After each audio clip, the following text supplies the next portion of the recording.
महाभारत काल से चली आ रही है श्राद्ध की परंपरा। आइए जानते हैं इसके पीछे की पूरी कहानी। महाभारत के अनुसार सबसे पहले महातपस्वी अत्रि ने महर्षि निमि को श्राद्ध के बारे में उपदेश दिया था। इसके बाद महर्षि निमि ने श्राद्ध करना शुरू कर दिया। महर्षि को देखकर अन्य ऋषि मुनियों ने पितरों को अन्न देने लगे। लगातार श्राद्ध का भोजन करते करते देवता और पितर पूर्ण तृप्त हो गए।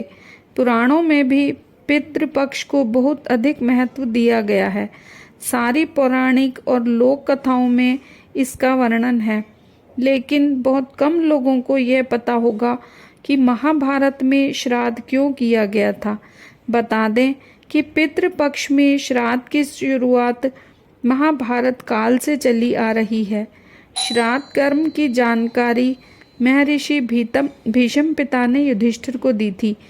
इसके पीछे की पूरी कहानी क्या है, आइए जानते हैं। हिंदू धर्म में पितर को 84 लाख योनियों में से एक माना गया है। मान्यता है कि विभिन्न लोकों में रहने वाले ये दिव्य आत्माएं संतुष्ट होने पर व्यक्ति पर अपना आशीर्वाद बरसाती हैं, जिससे मनुष्य को धन, यश, कीर्ति आदि की प्राप्ति होती है और कुल की वृद्धि होती है।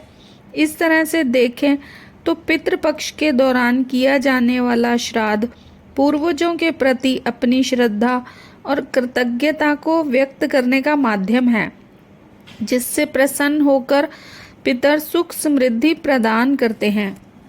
पितृपक्ष में पितरों के किए जाने वाले श्राद्ध कर्म के बारे में मान्यता है कि इसकी शुरुआत महाभारत काल में हुई थी। जब मृत्यु के बाद सूर्यपुत्र कर्ण की आत्मा स्वर्ग पहुंची तो उन्हें वहां पर खाने के लिए भोजन के बजाय ढेर सारा स्वर्ण दिया गया।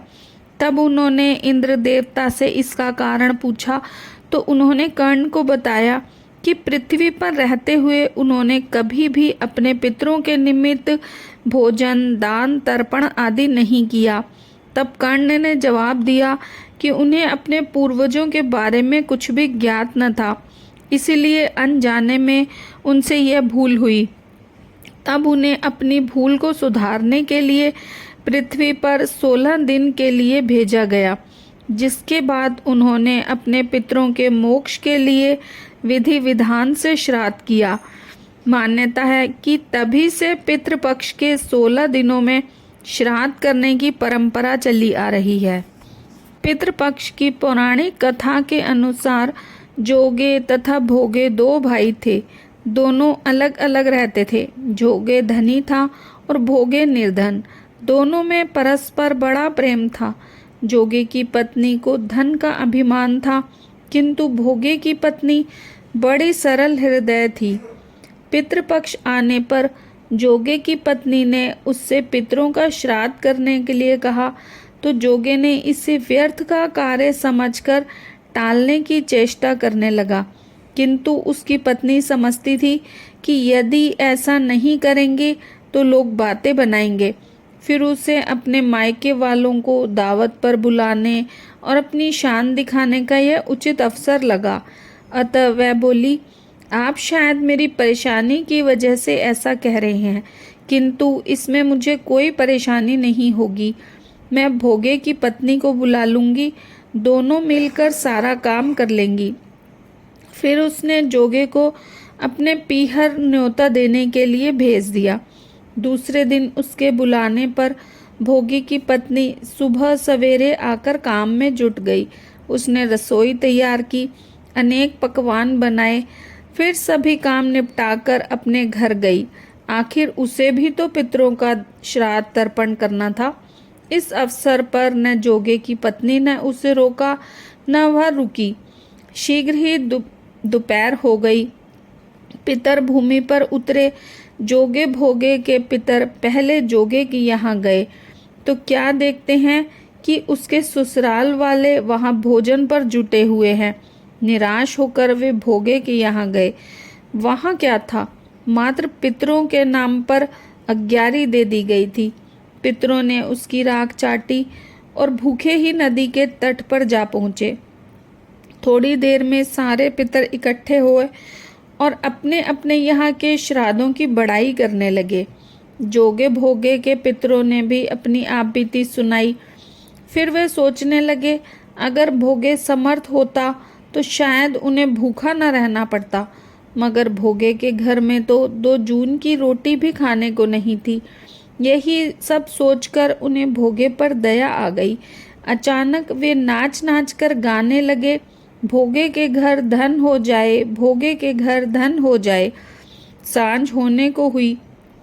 भोगे के बच्चों को कुछ भी खाने को नहीं मिला था। उन्होंने माँ से कहा, भूख लगी है। तब उन्हें टालने की गरज से भोगे की पत्नी ने कहा, जाओ, आंगन में हौदी औंधी रखी है, उसे जाकर खोल लो और जो कुछ मिले बांट कर खा लेना। बच्चे वहां पहुंचे तो क्या देखते हैं कि हौदी मोहरों से भरी पड़ी है। वे दौड़े दौड़े माँ के पास पहुंचे और उसे सारी बातें बताईं। आंगन में आकर भोगे की पत्नी ने यह सब कुछ देखा तो वह भी हैरान रह गई। इस प्रकार भोगे भी धनी हो गया, मगर धन पाकर वह घमंडी नहीं हुआ। दूसरे साल का पितृपक्ष आया। श्राद्ध के दिन भोगे की स्त्री ने 56 प्रकार के व्यंजन बनाए। ब्राह्मणों को बुलाकर श्राद्ध किया, भोजन कराया, दक्षिणा दी। जेठ जेठानी को सोने चांदी के बर्तनों में भोजन कराया। इससे पितर बड़े प्रसन्न तथा तृप्त हुए। तो फ्रेंड्स, ये थी पितृपक्ष की कथा। अगर आपको वीडियो पसंद आए तो इसे लाइक करें और चैनल को सब्सक्राइब करें।